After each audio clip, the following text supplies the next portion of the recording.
Good Friday morning. This is Matthew 25. And again, this is a tricky text, boy. These are not easy.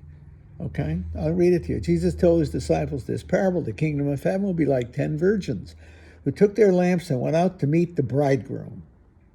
Okay, 5 of them were foolish, 5 were wise. The foolish ones, when taking their lamps, brought no oil with them, but the wise brought flasks of oil with their lamps. Since the bridegroom was long delayed, they all became drowsy and fell asleep. At midnight there was a cry, "Behold, the bridegroom, come out and meet him." And all those virgins got up and trimmed their lamps. The foolish ones said to the wise, "Give us some oil. Our lamps are going out." But the wise ones replied, "No, for there may not be enough for us and you. Go and say to the merchant, buy some." While they went off to buy it, the bridegroom came, and those who were ready went into the wedding feast with him. The door was locked. Afterwards, the other virgins came and said, "Lord, Lord, open the door for us." He said in reply, "Man, I say to you, I don't know you. Therefore, stay awake, for you know neither the day nor the hour." It's again an apocalyptic text. To me, maybe I'm just sticking with my own interpretation. The oil is the virtues, the appropriate virtues. Have you lived well? Did you come to the feast day with virtue or the absence of it? See? On the other hand, I have to say these kind of stories are meant to, these apocalyptic stories are meant to be stark. They're meant to shock the reader, okay, or the listener in their sermon. Because if anything, Christ is great at pulling in the sinners at the last second. The good thief, for instance, on the cross. So, but to make the story strong, he puts it this way: they're not let in. They don't get into the kingdom of heaven.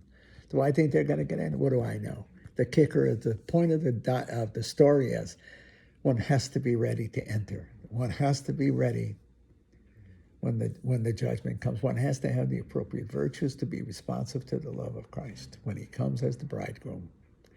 If you don't have the proper virtues, then you won't. You won't be invited. You are invited, but you won't be able to enter. And I don't know how else to put it. And if you don't have the virtues, it's not because they weren't given to you. It's because you never practiced them. Can I give you an analogy of that? This is tough stuff. I'm sorry, okay? Here's the analogy.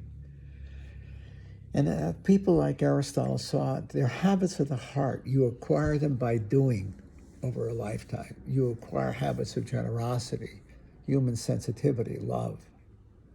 If you practice the vices, such as selfishness, excessive anger, lying, whatever you want to say, vices of the heart, it's very hard to turn that around. As life goes on, virtues enhance themselves, but the vices also enhance themselves. And it becomes extremely difficult to change that. See? Now, I think you see it in human character. You see somebody who was maybe a very indulgent person, how difficult it is for that person to, in a sense, become less self-indulgent, become generous emotionally towards another. It's not easy. It's not Christ making that up. Ask Aristotle. The route to happiness is through virtue, but virtues have to be learned and taught from the time you're a child. See? The importance. Why do you think in the universities we teach virtues in the philosophy courses? Because they're crucial to life. See, they're crucial. We're following the Aristotelian tradition, and the Catholic tradition absorbs that. We teach virtues, habits of the heart. We encourage it.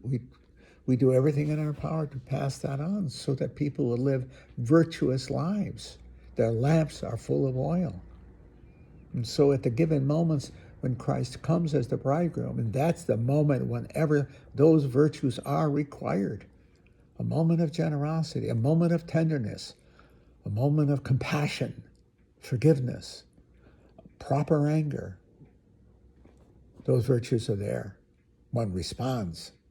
If one has lived a life of vice, in a sense of whatever the word is, vice instead of virtue, then when the moment comes, the person doesn't respond. When an opportunity for generosity comes, the person's not capable of it.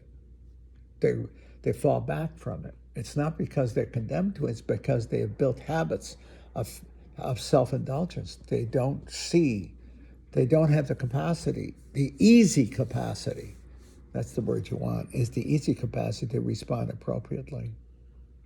That's the truth. It doesn't mean you can't make a choice. I'm not taking away human freedom at all. That's why God, the grace of God can work insofar as that in the matter of conscience of saying, I am sorry, and opening oneself consciously to the grace of forgiveness, even from the persons you have hurt. But it doesn't come easy. And very often a life according to that, a life of virtue, doesn't come automatically.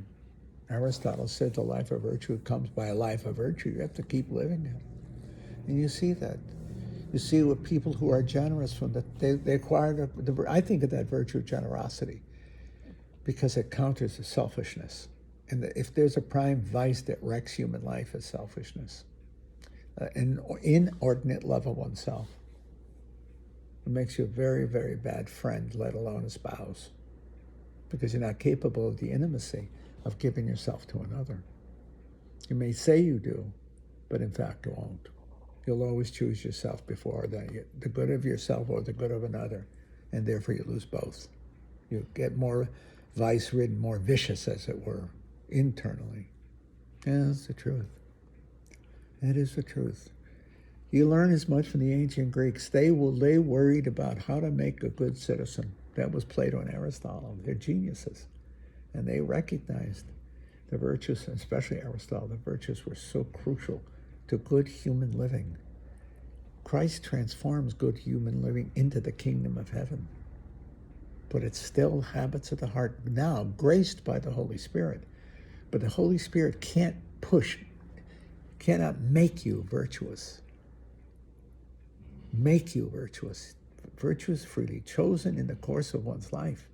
Christ transforms that into the great gifts of the Holy Spirit.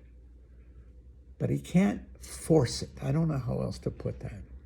That's why it's so important. We see that in raising our kids. Look at that. Now, when you get your little kids, when the kids are little, you're teaching them virtue all the time. Don't talk to your grandmother that way. Now, come on, pick up those things. Help clean the table. You get what else? Those are virtues. You're teaching them, and after a while, it happens semi-automatically. A kid knows I should be cleaning up the table.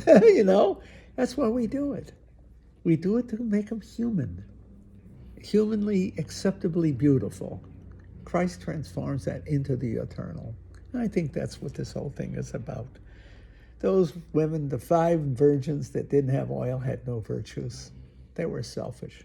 And in so doing they never got the joy and the pleasure of being in the wedding feast. They took themselves out.